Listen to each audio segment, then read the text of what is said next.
বাংলাদেশ পরিসংখ্যান ব্যুরোর জরিপ বলেছে 15 থেকে 49 বছর বয়সী নারীদের ৭৭% বাজে নজর বা যৌন হয়রানির শিকার হন।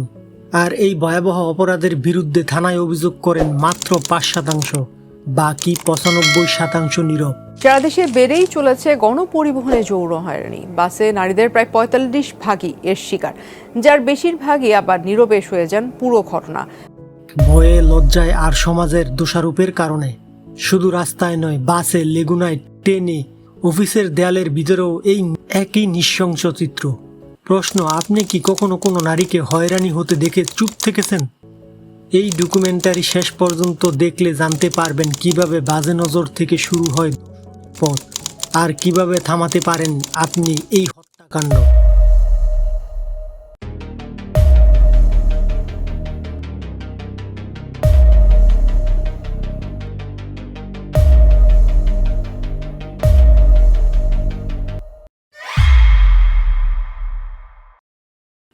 এশিয়ান ডেভেলপমেন্ট ব্যাংকের গবেষণায় বলেছে, ঢাকার পরিবহনে ৮০% নারী যৌন হয়রানির শিকার হন।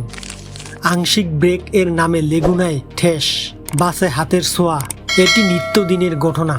শুধু বাস নয়, ট্রেনের স্লিপার ক্লাসে নীরব নির্যাতন সহ্য করেন। প্রশ্ন, আপনি কি কখনো আপনার মা, বোন বা স্ত্রীকে বাসে তুলে দিতে ভয় পান?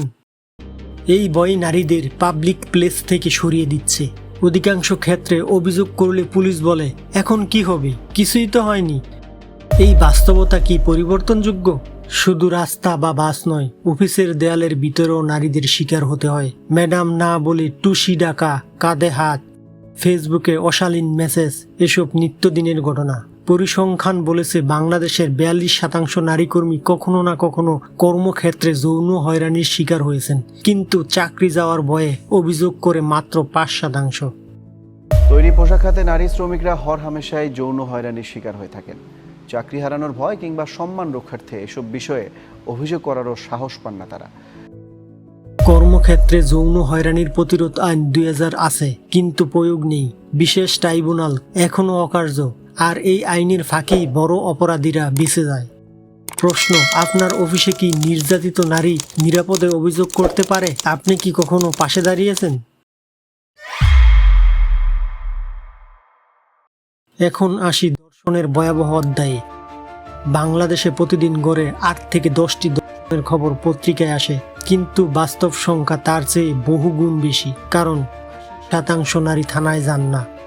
২০২৫ সালের প্রথম মাসে শুধু ঢাকাতেই মামলা হয়েছে ২০০টি, আর বিচারের হার শতাংশেরও কম। মানে প্রতি ৫ জনের মধ্যে বেকসুর খালাস পান। সাজা পেতে গড়ে ৫ বছর সময় লাগে।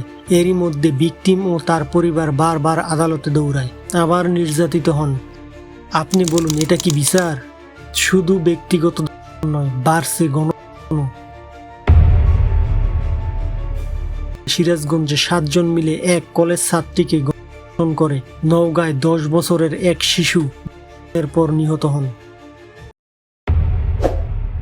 ৮০% নারী ধর্ষণের পর থানায় যান না কেন?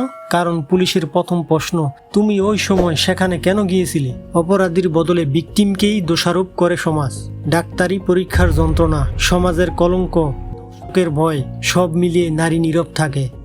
নারী নির্যাতন আইন ২০০০ থাকলেও প্রয়োগ নেই। ভিকটিম ব্লেমিং এর এই সংস্কৃতি কতদিন চলবে? আপনি যদি কখনো কোনো নারীকে উস্কানি দিয়েছে বলে শুনে থাকেন, তাহলে লজ্জা হওয়া উচিত। আইন বিশেষজ্ঞরা বলেছেন, শিশু আইন ২০১৩ ও নারী নির্যাতন আইন এর দ্বন্দ্ব অপরাধীদের সুযোগ করে দিচ্ছে।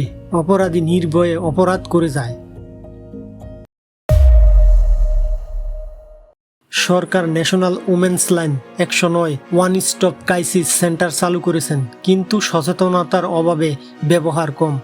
অধিকাংশ নারী জানেনই না যে ১০৯ নম্বরে ফোন করলে সাহায্য পাওয়া যায়। কিন্তু শুধু সরকারি উদ্যোগেই হবে না। রাস্তায় বাজে নজর দেখলে প্রতিবাদ করুন। গণপরিবহনে অসহায় নারীকে সাহায্য করুন। একটা সিট দিন, পাশে দাঁড়ান।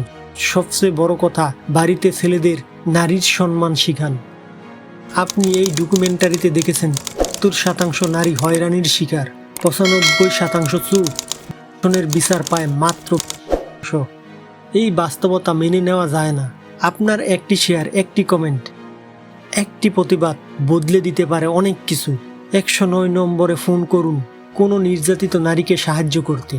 কমেন্টে জানান আপনার এলাকা নারী নির্যাতনের পরিস্থিতি কেমন। আর এই ভিডিও শেয়ার করুন যাতে আরও বেশি মানুষ এই সত্য জানতে পারে।